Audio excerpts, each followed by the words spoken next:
Ok.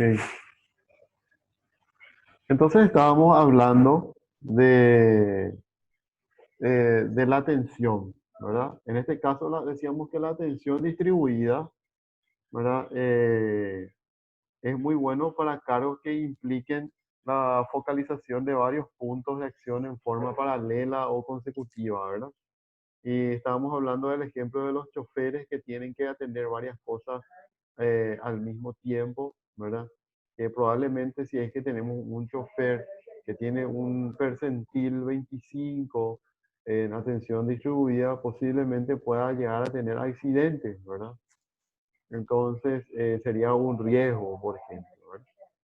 Me gustaría también que ustedes, que cada uno pueda ir para que no sea, para llevar esto un poco a la práctica, al día a día. ¿Qué otros cargos ustedes creen que sí o sí necesitan una atención distribuida? Les pregunto. Creo que la mayoría tenemos que tener atención distribuida en nuestros puestos de trabajo, profe. Sí, yo decía, es categórico que es un test de base que hay que tomarle a todos, ¿verdad? Pero hay algunos cargos que generalmente más. ¿Qué cargos creen que utilizan más su atención distribuida? Puede ser supervisor, pues, cargo de supervisor. Sí, Sí. puede ser, puede ser. Ella te dice Ali, ella tiene que supervisar seguro varios puntos de acción. ¿Y otro cargo? Sí, a varias sucursales y Ujú. vienen los asesores que están en la sucursal, mientras los de la otra sucursal te escriben o te llaman, mientras vos estás de reunión, el cajero también y así sucesivamente. Ujú, claro. Bueno, Los chefs también, bro. los chefs, Ah, en qué che. Los momento, por chefs. ejemplo? ¿En qué momento, por ejemplo? Nos están sirviendo especialmente. Cuando están cocinando también, por Pues, ejemplo, tienen Sí. que controlar, qué sé yo, varias cosas al cuando mismo tiempo. está, sí, si se está Sí. fritando el huevo, las verduras, metió ya algo en el horno, tienen que controlar cuántos minutos eso, cuántos pedidos tiene, si es que falta ingredientes Así mismo. y todo. Y realmente es así, ¿verdad? Porque a muchos nos pasa. Yo, inclusive yo intenté cocinar algunas cosas en esta cuarentena y en varias ocasiones se me quemó algo, ¿verdad? Porque se te va de repente, vos no se te pasa, ¿verdad? Bueno, cuando no tenés, no, de repente tenés que estar focalizando en varios puntos y de repente a veces se te pasa, ¿verdad? Entonces, como decir, los chefs creo que tienen que tener eso, ¿verdad? Tienen que saber en qué momento tienen que colocarle los ingredientes, ¿verdad? En una olla tiene una cosa, en otra olla otra cosa, en el horno está teniendo otra cosa, en uno tiene tantos minutos para el que está en la hornalla, tantos minutos tiene que tener para el que está en el horno y así sucesivamente, ¿verdad? Entonces la atención distribuida es fundamental también para esos cargos. La ama de casa también, profe. Sí, totalmente, totalmente. Bueno, y ahora vamos a lo que es memoria, ¿verdad?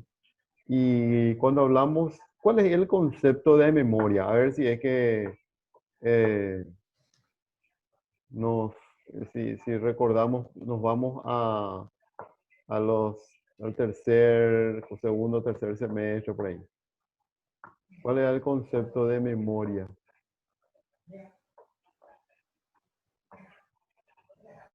La memoria tenía tres funciones fundamentales. ¿Cuáles eran?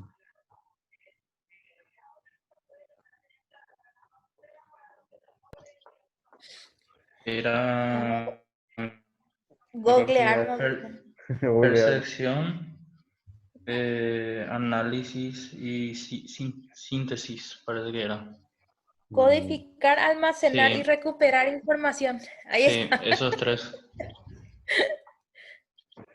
Lo que sí, es rebobinar. está por ahí. Sí, también. Cuando hablamos de memoria, estamos hablando de un proceso de fijar la información, retener la información, ¿verdad? Y a partir de ahí es evocar la información. Tiene que tener, cuando hablamos de memoria, es la capacidad para fijar, retener y evocar. Y generalmente en el trabajo utilizamos dos tipos de memoria. En este caso es la memoria visual y por otro lado es la memoria auditiva, ¿verdad? ¿Por qué creen ustedes que necesitamos o qué cargos necesitan memoria visual? ¿Por qué yo necesito acordar? ¿De qué, por ejemplo, visualmente voy a necesitar acordarme de algo?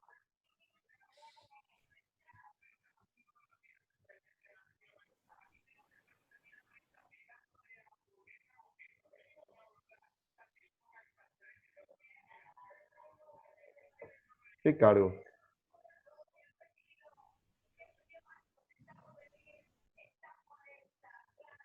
Guardia de seguridad puede ser, profe. Muy bien, totalmente. El guardia de seguridad de un banco, por ejemplo, tiene que saber recordarse quiénes son el rostro de aquella. Viste que generalmente en un banco, siempre, o en una sucursal, es que casi siempre se van las mismas personas en esa misma sucursal. En pocas ocasiones, o sea, son muy pocos los que se van una vez, pues ya no se van más, ¿verdad? Entonces, generalmente los guardias tienen que tener esa capacidad de recordar rostros, ¿verdad? Así también los cajeros, por ejemplo, tienen que tener esa capacidad para poder recordar rostros, ¿verdad? Hay personas, si bien hoy en día ya tenemos lo que es el Google Maps, ¿verdad? Pero anteriormente, cuando no había, por ejemplo, los taxistas, ¿cómo hacían? Tenían que tener esa capacidad para poder visualizar lugares, por ejemplo. Incluso hoy en día, por más que tengas el Google Maps, hay veces que no funciona bien y tenés que tener esa capacidad de recordar cómo era, dónde te fuiste, qué había, qué no había para poder llegar otra vez, ¿verdad? Entonces, en un puesto de trabajo, una recepcionista tiene que conocer el rostro de los clientes más importantes, por ejemplo. Yo recuerdo en una oportunidad una recepcionista no le conocía a la esposa del dueño, por ejemplo. Entonces, a lo mejor no tampoco tiene que tener la obligación, ¿verdad? Pero si la persona ya se fue unas cuantas veces, tiene que tener esa capacidad para recordarle a la persona, ¿verdad? Así también tenemos, por un lado, tenemos la memoria visual, tenemos la memoria auditiva, ¿verdad? Y ¿qué cargos, por ejemplo, ustedes creen de que para qué cargos es importante una memoria auditiva?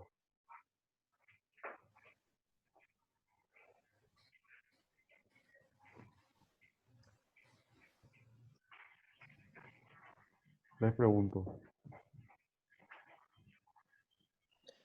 Profe, ¿puedes volver a preguntar? Perdón, pero no te escuché. Se decía, ¿para qué cargos creen que es importante la memoria auditiva?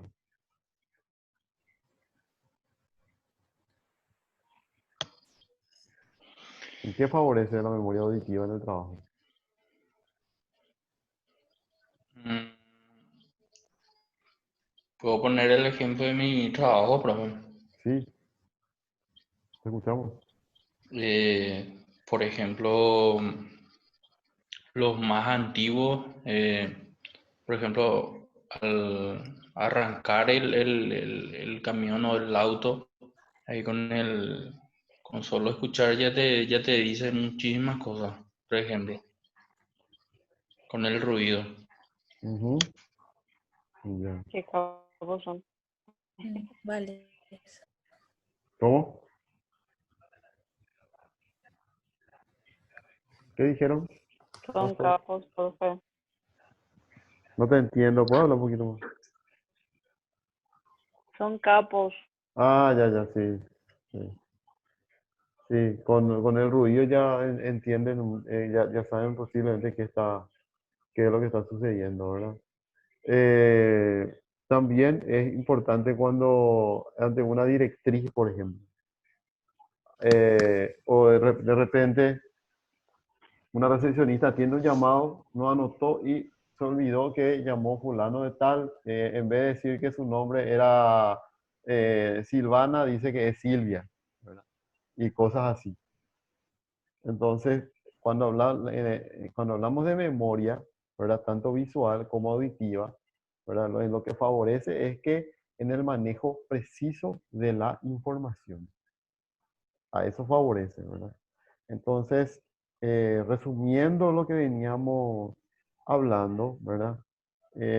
Por un lado tenemos la inteligencia, ¿verdad? Que es la capacidad para resolver problemas. O sea, por un lado, tenemos una persona que va a resolver problemas, que tiene buena atención, que quiere decir que le va a dar calidad y dinamismo a su trabajo y que va a tener un manejo preciso de la información que se le da.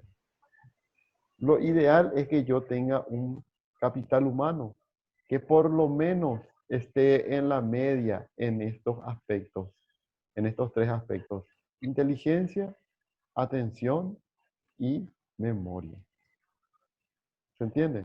Son los tres componentes básicos que necesitamos que tengan las personas para poder, o sea, son indicadores, ¿verdad? De un buen desempeño en el trabajo. Tampoco le vamos a decir que porque uno tenga estos tres componentes bien ya va a ser un súper trabajador. No, hay otros aspectos, ¿verdad? Pero es una de las bases que les habilita a las personas para desarrollar un trabajo acorde a lo esperado. ¿Ok? Entonces, sí o sí, cuando hagan selección de personal, no dejen de tomar inteligencia, atención y memoria. ¿Ok? Bueno, ¿cuáles son los otros? Seguimos con las pruebas psicológicas, ¿verdad? Vamos a saltar el razonamiento abstracto, después vamos a hablar de eso. Y vamos a lo que tiene que ver con pruebas de personalidad y de equilibrio emocional. ¿Ok? ¿Por qué tenemos separado acá las pruebas de personalidad, de equilibrio emocional? ¿Verdad? Cuando hablamos de rasgos de personalidad, nos referimos a aquellas configuraciones que están en la estructura de la persona, que forman parte de la estructura de su personalidad, de su ser, ¿verdad? Y son aspectos que están configurados generalmente de 0 a 6 años, según Freud, ¿verdad? La personalidad es como una computadora que vos vas cargando información y que cuando llegó a los 6 años ya le programaste todo para cómo va a ir funcionando para más adelante, ¿verdad? O sea, eso no dijo Freud, yo nomás le digo que según Freud es de 0 a 6 años, ¿verdad? Pero otros psicólogos justamente hicieron un comparativo de que es como si fuera que nos van programando, ¿verdad? En esa etapa. Eh, entonces, a eso se refiere con rasgos de personalidad. Por otro lado, tenemos al equilibrio, las pruebas de equilibrio emocional. Que el equilibrio emocional eh, es la capacidad de mantener bajo control los impulsos y las emociones. Es decir, que mantener en un nivel medio los sentimientos como la reacción inmediata, en los instintos, ¿verdad? Y el equilibrio emocional, ¿por qué está separado de los rasgos de personalidad acá?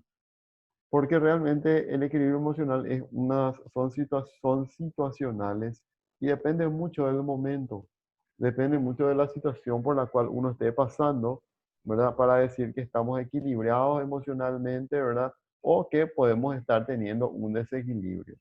Generalmente el equilibrio emocional, como les digo, es momentáneo. Falleció un pariente viajó, se fue a vivir a España, me quedé solo. Resulta ser que eh, me separé hace 2 meses y emocionalmente estoy mal. Resulta ser que me enteré que un pariente muy cercano tiene una enfermedad complicada, ¿verdad? Entonces, son las diferentes situaciones de la vida que pueden influir tanto positivamente como negativamente en las emociones, ¿verdad? Las emociones, al igual que los niveles de atención, hoy por hoy pueden estar en un nivel bajo o disminuido y de aquí a un tiempo eso puede ir mejorando, ¿verdad? Por ejemplo, pasa mucho en la gente en los periodos de duelo, ¿verdad? Ustedes saben cuánto dura un periodo de duelo, ¿verdad?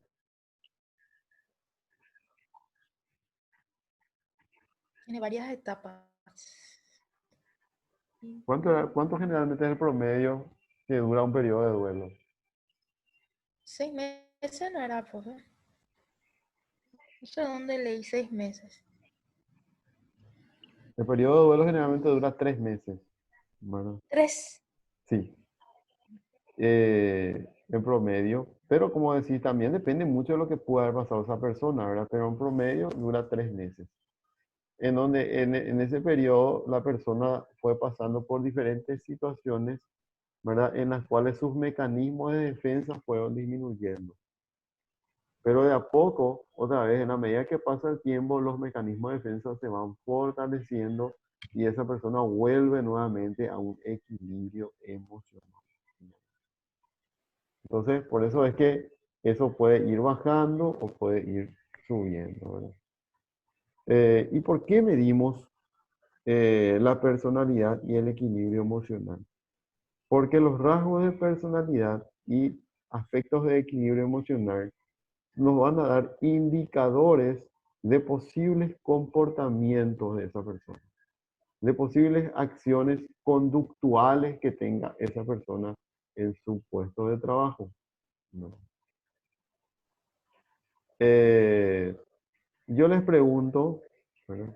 Digamos que le evalúo a una persona en un test de equilibrio emocional y los resultados me dicen que presenta una tensión significativa, ¿verdad? Que emocionalmente podría estar disminuida. ¿Cómo, qué- cómo puede afectar eso en su puesto de trabajo? Les pregunto.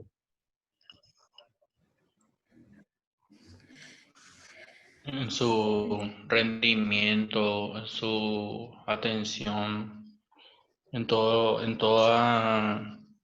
lo que estuvimos mencionando, profe. Ujú, ya. En su rendimiento, es probable que tenga un decaimiento en su estado de ánimo, que posiblemente su energía no esté explotando al 100%, su actitud voluntaria puede estar disminuida también, ¿verdad? El relacionamiento interpersonal. Su relacionamiento interpersonal puede a lo mejor aislarse o puede que se pelee con todo el mundo, ¿verdad? Entonces, por eso es muy importante el equilibrio emocional, ¿verdad? Eh, por un lado también, cuando hablamos de equilibrio emocional de una u otra forma, estamos hablando de la manera que administramos nuestras emociones eh, para alcanzar las metas que queremos, ¿verdad? Y en muchos casos, muchos autores le llaman inteligencia emocional, ¿verdad? En realidad la inteligencia emocional es saber utilizar esas emociones para un objetivo que tenemos. Es el equilibrio, tratar de mantener bajo control esos aspectos. Y cuando hablábamos también de equilibrio emocional, nos referíamos a la reacción inmediata, ¿verdad?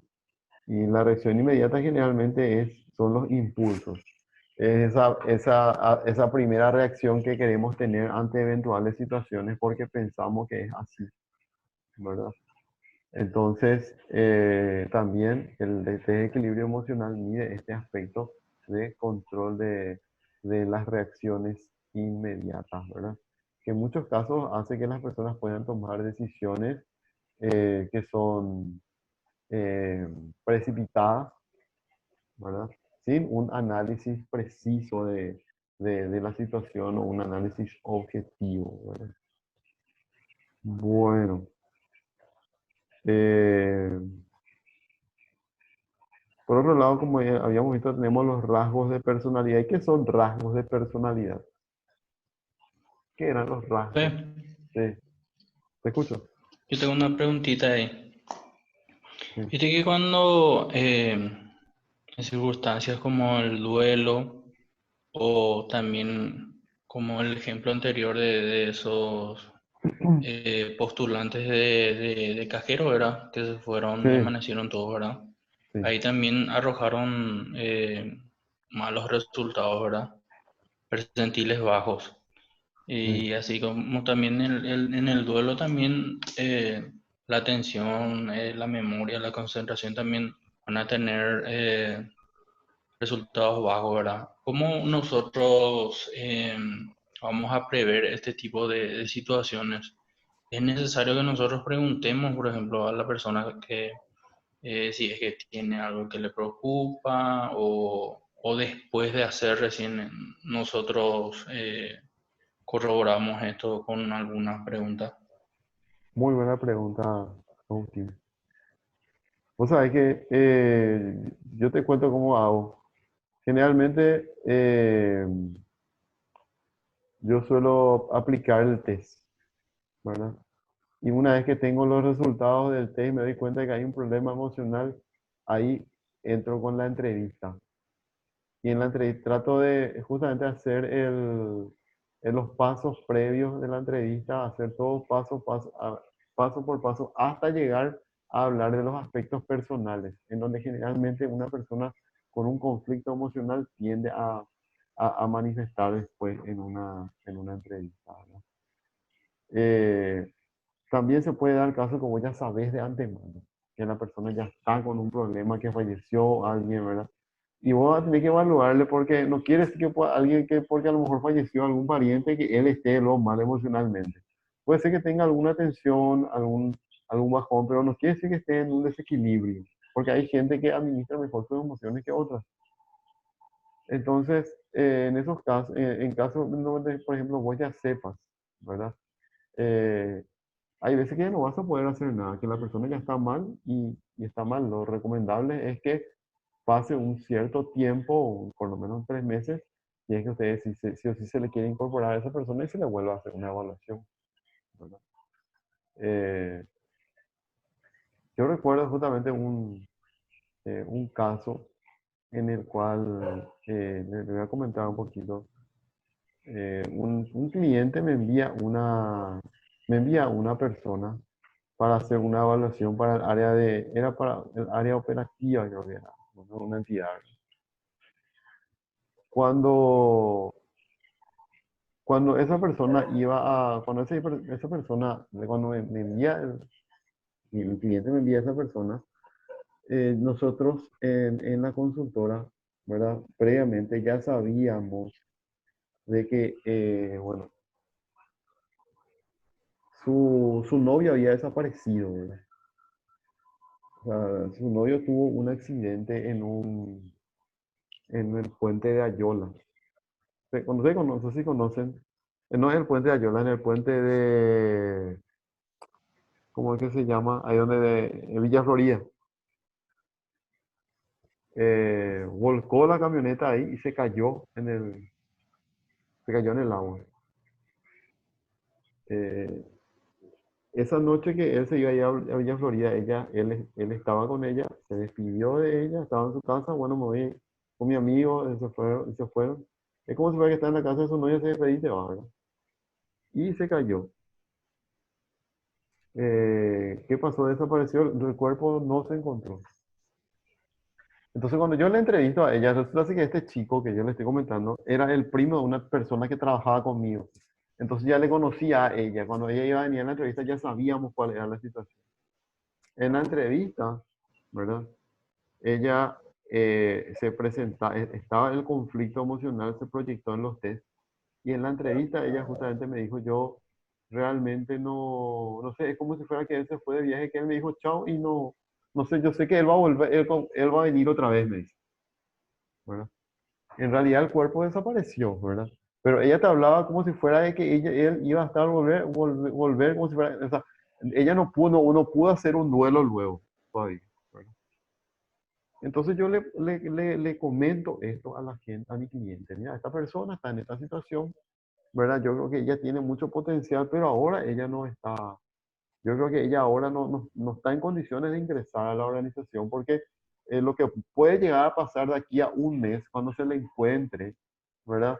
Va a ser que ella pueda decaiga más todavía momentáneamente, emocionalmente y de a poco vaya saliendo, ¿verdad?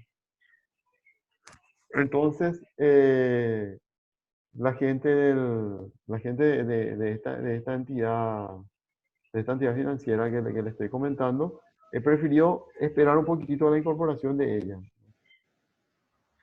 Pasaron las semanas, se le encontró a la persona, ella cayó en un periodo de duelo, pasaron más o menos 2 meses y quisimos retomar la búsqueda con ella.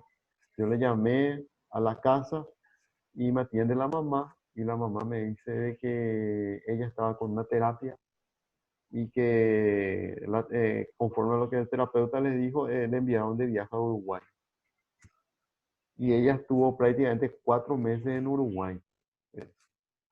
Cuando ella volvió, está haciendo su terapia en Uruguay, volvió acá, contactamos nuevamente con el banco, le volvimos a hacer una evaluación, ya se veían que sus mecanismos de defensa estaban más restablecidos. Se veía que estaba ya no había un conflicto emocional fuerte, ¿verdad? Y ingresó a trabajar. Una de las mejores funcionarias. Entonces, ¿a qué nomás voy, Agustín, verdad? De que muchas cosas no vas a poder prever porque la vida es así, las emociones son así y te vas a topar con gente que va a estar mal emocionalmente, ¿verdad? Y con gente que va a estar bien emocionalmente. Tu trabajo va a consistir en identificar eso, ¿verdad? Independientemente, vos podés identificar que esa persona está mal emocionalmente en una entrevista y después le tomas los test. O primeramente le tomaste los test y te puedes saltar también en los test y después la entrevistas. ¿Me entendés? O sea, de una u otra forma, puedes llegar a detectar esa situación en ambas situaciones. No sé si responde la pregunta que me hiciste, Agustín. Sí, profe, respondo perfectamente. Así es. Bueno. Por otro lado, otra prueba psicológica que también generalmente se toma es el razonamiento abstracto, que es razonamiento numérico, razonamiento lógico, ¿verdad? Que generalmente se le toma a la gente que está en informática, que trabaja mucho con números y cosas así, ¿verdad? Y el test de razonamiento numérico es un test en donde realmente la persona debe establecer correlaciones entre variables. No es un test que tiene que hacer operaciones matemáticas nomás. No. Generalmente es un test en donde tenés, por ejemplo, un ejercicio, tenés una serie de números y al lado tenés espacios en blanco en donde tenés que completar en esos espacios en blanco los números que deberían continuar la serie, por ejemplo. Entonces, cada ejercicio vas haciendo una correlación de números. Bueno.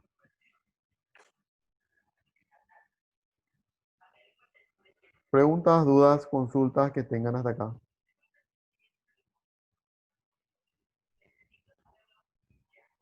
Profe, ¿vos recomendás entonces todos estos test psicológicos entonces aplicar para la selección entonces? Según tu criterio, todos son los más importantes. Yo creo que lo más importante es inteligencia, atención, memoria, personalidad y equilibrio emocional. 5 test que son de base. Que Mm, es como estos test es como un escaneo de la persona. Yo te estoy recomendando desde el punto de vista psicolaboral. sí. ¿Verdad? Desde el punto de vista psicolaboral. ¿Por qué estos test? Porque yo puedo ser una persona muy inteligente, pero puedo estar mal emocionalmente, ¿verdad? O tener rasgos de personalidad, ¿verdad? En el cual a mí me cuesta desarrollar empatía con las personas. Entonces, al costarme desarrollar empatía con las personas, ¿verdad? Posiblemente a lo mejor me cuesta transmitir mis conocimientos y cosas así, ¿verdad? Y no utilice del todo mi inteligencia como debería de ser, ¿verdad? Y viceversa. O sea, independientemente de que yo tenga la capacidad mental para resolver problemas, también tengo que tener la capacidad y predisposición emocional para resolver esos problemas. Porque yo puedo ser muy inteligente, pero muy caigüe. ¿verdad? ¿Cierto? Esa es la realidad. O de repente a lo mejor soy demasiado voluntarioso, pero a lo mejor no tengo también la capacidad mental para resolver esos problemas. Entonces, lo ideal es que haya un equilibrio, que la gente por lo menos esté en una situación medio en todos estos aspectos, ¿verdad? Como para decir de que yo en mi organización estoy incorporando gente que tenga un nivel medio para arriba en cuanto a estos aspectos que están acá, ¿verdad? Eso es lo que tengo que cuidar, que todos los que entren en las empresas, en la empresa donde estoy, cuenten con al menos un nivel medio para arriba en estos aspectos. Y ahí voy a desarrollar la organización a full, como se dice, ¿verdad? Si yo quiero trabajar en desarrollo organizacional, ¿verdad? Yo tengo que tener gente que cuente con el capital intelectual y emocional necesario para desarrollarse en la organización, ¿verdad? No solo intelectual, sino también emocional, ¿verdad? Bueno, preguntas, dudas, consultas que tengan hasta aquí.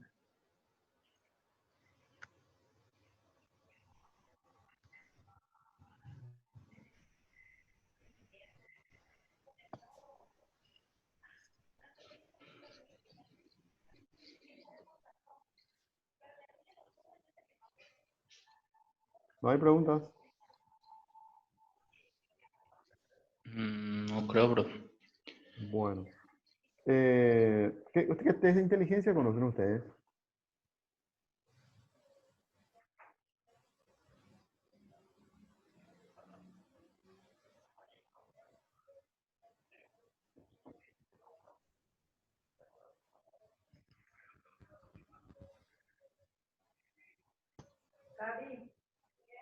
En psicométricas era que nosotros aprendimos varios test, profe. Ujú. No se acuerdan más nomás. Wechsler Sí. creo que era Ujú. uno de los más viejitos. ¿Cómo se llama ese test, profe, Me viene. que tiene ese tipo dominó? Dominó, Ese. dominó y después hay otro que es de Raven, Ah, que también ahí. tiene Sí, los también. G36, Wonderly, Was. Son todos, Wonder practicamos también, bro. eh, son todos test de inteligencia general, ¿verdad? A mí particularmente no me gusta mucho el Wonderly porque me parece más de conocimiento también, ¿verdad? Que otra cosa. El conocimiento es una mezcla de conocimiento y resolución de problemas, me parece. Entonces, pero cada uno con su criterio, ¿verdad? Realmente fue reconocido como un test de inteligencia y se usa. Después tiene en los test de atención, por ejemplo, hay varios test de atención distribuida. Yo justamente hace poco desarrollé uno. Test de atención distribuida de figuras y números. Después tienen test de atención concentrada de Toulouse. El D2. ¿Cómo? El D2 también se llama, hay uno. Sí. D2. Yo estuve bien. Después tienen también el test de inteligencia, de concentración con números, concentración con letras, ¿verdad? Eh, y los test de memoria, ¿verdad? Que hay varios en, en diferentes baterías que se compran, ¿verdad? En donde hay ¿Vos qué algunos. opinas de los test, profe? Sí, ¿Vos qué opinas de los test el que se realizan así por la aplicación, por app y todo eso, por internet y todo eso? ¿Sale? bueno, La veracidad. yo creo que de una u otra forma, cuando se lanzan al mercado, quiere decir que ese test tiene su confiabilidad y su validez, ¿verdad? Quiere decir que realmente es válido para medir ciertos aspectos específicos, ¿verdad? Ahora, lo que yo no comparto, pero eso es un criterio profesional mío, ¿verdad? No puedo salir a desmentir ni a desprestigiar algo que fue validado, eh, que tiene la confiabilidad necesaria para utilizar, ¿verdad? Eh, lo que yo no comparto es que, por ejemplo, hay gente que hace selección de personal y utiliza un solo test online y el resultado de eso ya directamente le pasa a su cliente o se queda con ese resultado para tomar decisiones. Eso es lo que yo no comparto a nivel profesional, ¿verdad? Porque es un cuestionario, que ¿qué es lo que te hace el software? Lo único que puede hacer el software eh, es la aplicación de un cuestionario que hace que vos puedas, que va sumando respuestas, ¿verdad? Generalmente las respuestas son más conscientes, el evaluado tiene respuestas más conscientes y en alguna otra forma yo creo que podría llegar a manipularse, ¿verdad? Si vos tenés, por ejemplo, un test que se llama MBTI, ¿verdad? Tenés, Ana, el mismo puntaje que tuvo Marlene, lo que les va a separar a ustedes del resultado del test es el nombre de cada una. Después la descripción que tiene el test que le hace el software es lo mismo. Igualito. Claro. Y no existen dos personas iguales sobre la Tierra. O sea, en teoría no existen dos personas iguales a nivel de rasgo de personalidad y aspectos emocionales, ¿verdad? Entonces es distinto, por ejemplo, si es que podés hacer esos test. Hay ciertos rasgos, ciertas características que te salen, pero aplicarle también, por ejemplo, un test proyectivo, un HTP, un BARTEC, ¿verdad? Y que el psicólogo haga el informe del HTP y el BARTEC y complemente con algunos aspectos que salieron del MBTI. Pero no que utilice el MBTI como herramienta crucial, ¿verdad? De todo su informe. ¿Me entendés? Sí. A eso nomás lo que voy, ¿verdad? Si bien la informática nos ayuda muchísimo, ¿verdad? La informática aún no tiene las capacidades necesarias para poder hacer un pronóstico de la evaluación de potencial de una persona. Si bien ayuda en la sumatoria como para sacar algunos rasgos, hay otros aspectos que no lo puede hacer. ¿Cómo puede hacer? Nosotros en el HTP, te voy a dar un ejemplo. ¿Ustedes conocen el HTP? ¿Escucharon hablar del HTP alguna vez? Bueno, el HTP es un test donde se te pide que dibujes una casa, un